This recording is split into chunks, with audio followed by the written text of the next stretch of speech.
भाग्य का खेल। एक गांव में पारो नामक एक गरीब विधवा रहती थी। उसका एक पुत्र था। वह इतनी गरीब थी कि घर में 4 बर्तन भी ढंग के नहीं थी। लड़का अभी छोटा था। पारो ने बड़े प्यार से उसका नाम नसीब सिंह रखा था। मगर वह इतना बदनसीब था कि उसके पैदा होने के कुछ समय बाद ही एक बीमारी से उसके पिता की मृत्यु हो गई। पारो घरों में चौका बर्तन आदि करके उसे पाल रही थी। उसे पक्का विश्वास था कि नसीब सिंह बड़ा होकर उसके सारे संकट दूर कर देगा और उसका बुढ़ापा चैन से गुजरेगा। इसी आस में रात दिन मेहनत करके वह अपने बेटे को पाल रही थी। नसीब सिंह था तो छोटा, किंतु समझदार बहुत था। संयम और धीरज की उसमें कमी न थी। किसी भी बात को गहराई तक जानने की उसमें प्रबल उत्सुकता रहती थी। एक दिन उसने अपनी माँ से पूछा, माँ, हम इतने गरीब क्यों हैं? यह सब तो ईश्वर की मर्जी है बेटे। दुखी स्वर में पारो ने कहा, सब नसीब की बात है। मगर नसीब सिंह यह उत्तर पाकर संतुष्ट नहीं हुआ। वह बोला, ईश्वर की ऐसी मर्जी क्यों है? बेटा, यह तो ईश्वर ही जाने। अगर ईश्वर ही जाने तो ठीक है। मैं ईश्वर से ही पूछूंगा कि हम इतने गरीब क्यों हैं। बताओ माँ, बताओ कि ईश्वर कहाँ मिलेगा। पारो तो वैसे ही परेशान रहती थी, अतः उसकी बातों से उकता कर उसने कह दिया, वह जंगलों में रहता है, लेकिन तुम वहां न जाना। लेकिन नसीब सिंह ने दिल ही दिल में उसी क्षण इरादा बना लिया कि वह ईश्वर को ढूंढेगा और पूछेगा कि आखिर हम इतने गरीब क्यों हैं। एक दिन वह जंगल की ओर चल दिया। जंगल घना और भयानक था। चलते चलते नसीब सिंह बुरी तरह थक गया, मगर भगवान की परछाई भी उसे दिखाई नहीं दी। अतः वह थक हार कर पत्थर की एक शिला पर जा बैठा और सोचने लगा कि भगवान तो यहाँ कहीं नहीं है। आखिर गरीबी दूर कैसे हो? तभी संयोगवश मृत्यु लोक का भ्रमण करते करते शिव पार्वती उधर ही आ निकले। उन्होंने बच्चे को वहां बैठे देखा तो उन्हें बड़ा आश्चर्य हुआ कि यह अबोध बालक इस बीहड़ जंगल में बैठा क्या कर रहा है। भगवान शिव ने बालक से पूछा, तुम कौन हो बालक और इस जंगल में बैठे क्या कर रहे हो? मैं ईश्वर को ढूंढ रहा हूँ। ईश्वर को? माता पार्वती चौंकी और पूछा, मगर क्यों? ईश्वर से तुम्हें क्या काम है? मैं उनसे पूछना चाहता हूँ कि हम इतने गरीब क्यों हैं? दूसरों की तरह हम पर भी भाग्य की कृपा क्यों नहीं है? निर्भीक सिंह ने निर्भीकता से उत्तर दिया। माँ पार्वती और भगवान शिव उस बच्चे का साहस देखकर बहुत प्रसन्न हुए। माँ पार्वती तो करुणा की सागर है। उन्हें उस बच्चे पर बड़ी दया आई और भगवान शिव से मुखातिब होकर बोली, प्रभु, इस बालक का कुछ कीजिए। हम कुछ नहीं कर सकते पार्वती, क्योंकि इसके भाग्य में यही सब लिखा है। भाग्य देवता के लेख के अनुसार इसे ऐसा ही जीवन भोगना है। नहीं नहीं स्वामी, आपको कुछ करना ही होगा। माँ पार्वती हठ करने लगी। जिद न करो पार्वती, यदि हम उसे कुछ दे भी देंगे तो वह इसके पास नहीं रुकेगा। इसे वैसा ही जीवन जीने दो जैसा भाग्यदेव चाहते हैं। नहीं प्रभु, इसकी गरीबी दूर करने के लिए आपको इस पर कृपा करनी होगी। जब माँ पार्वती जिद करने लगी तो भगवान भोले शंकर ने बच्चे को एक हार दे दिया। हार पाकर नसीब सिंह बहुत प्रसन्न हुआ और खुशी खुशी अपने घर को चल दिया। माँ पार्वती संतुष्ट थी कि उन्होंने एक अबोध बालक की मदद की और अब उसके दिन सुख से कटेंगे। लेकिन त्रिकालदर्शी भोले बाबा जानते थे कि यह हार उसके पास रहेगा ही नहीं। चलते चलते नसीब सिंह के पेट में अचानक दर्द उठा और वह शौच के लिए इधर उधर देखने लगा। उसने भगवान शिव का दिया हार पत्थर की एक शिला पर रख दिया और झाड़ियों के पीछे चला गया। तभी एक चील कहीं से उड़ती हुई आई और उस हार को उठाकर उड़ गई। अरे मेरा हार! सब कुछ भूल कर लड़का चील के पीछे भागा। मगर कब तक वह चील का पीछा करता, कैसे पकड़ता उसे? एक आध बार पत्थर उठाकर उसने चील को मारने की कोशिश की, किंतु चील अधिक ऊंचाई पर थी। कुछ ही पलों में चील उसकी नजरों से ओझल हो गई तो वह बड़ा दुखी हुआ और रोते रोते अपने घर की ओर चल दिया।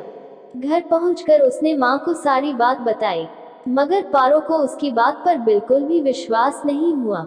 हाँ, उसकी बात सुनकर थोड़ी सी उदास अवश्य हो गई, लेकिन नसीब सिंह माँ की उदासीनता देखकर हतोत्साहित नहीं हुआ। उसने मन ही मन निर्णय लिया कि वह कल फिर वहीं जाएगा और भगवान शिव पार्वती को अपनी विपदा सुनाएगा।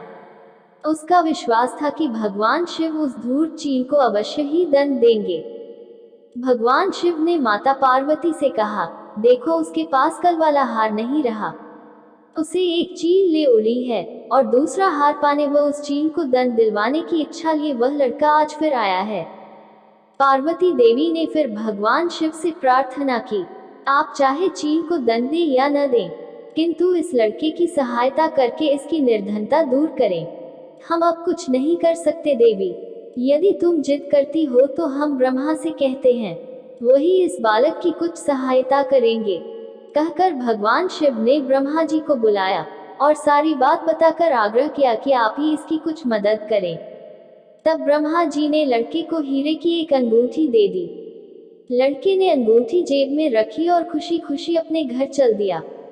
उसने सोच लिया था कि वह अब एक पल के लिए भी अंगूठी को अपने से अलग नहीं करेगा। चलते चलते अचानक उसे प्यास लगी। वह सरोवर के किनारे पहुंचा और जैसे ही वह चुल्लू भरकर पानी पीने के लिए झुका, वैसे ही उसकी जेब से अंगूठी निकलकर पानी में जा गिरी और इससे पहले कि वह उठाता, एक मछली उसे निगल गई। नसीब सिंह फिर रोते रोते घर आया और माँ को सारी बात बताई। बेटा, जब तक भाग्य में नहीं है तब तक कोई भी चीज नहीं रुकेगी। माँ ने उसे दिलासा देते हुए कहा, जब भाग्य देवता खुश होंगे तो मिट्टी भी सोना बन जाएगी, मगर इस प्रकार किसी के देने से हमारी गरीबी दूर नहीं होगी। उसे समझाकर माँ अपने काम में लग गई, मगर नसीब सिंह भी हार मानने वाला नहीं था। उसने मन ही मन सोच लिया था कि वह कल फिर जाएगा। तीसरे दिन वह फिर जा पहुंचा। शिव और पार्वती उसका यह साहस देखकर बहुत खुश हुए। शिव जी ने इस बार ब्रह्मा जी के पास जाकर बात की कि वह लड़का तो बड़ा साहसी है, इसका कुछ उद्धार किया जाना चाहिए। तब ब्रह्मा जी ने सलाह दी कि हमें भगवान श्री हरि के पास जाना चाहिए, वही इसका कोई हल बताएंगे।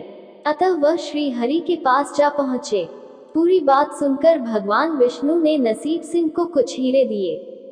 हीरे पाकर वह बहुत खुश हुआ और इस बार बिना कहीं रुके उसने सीधे अपने घर जाने का निश्चय किया, क्योंकि 2 बार उसकी चीजें खो चुकी थी। जब वह घर पहुंचा, माँ घर पर नहीं थी, अतः नसीब सिंह ने हीरे एक लोटे में रखकर कोने में छिपा दिए और माँ को ढूंढने निकल पड़ा। वह मन ही मन सोचने लगा कि अब माँ को किसी के घर काम करने की क्या आवश्यकता है, अब तो वह भी अमीर बन गए हैं।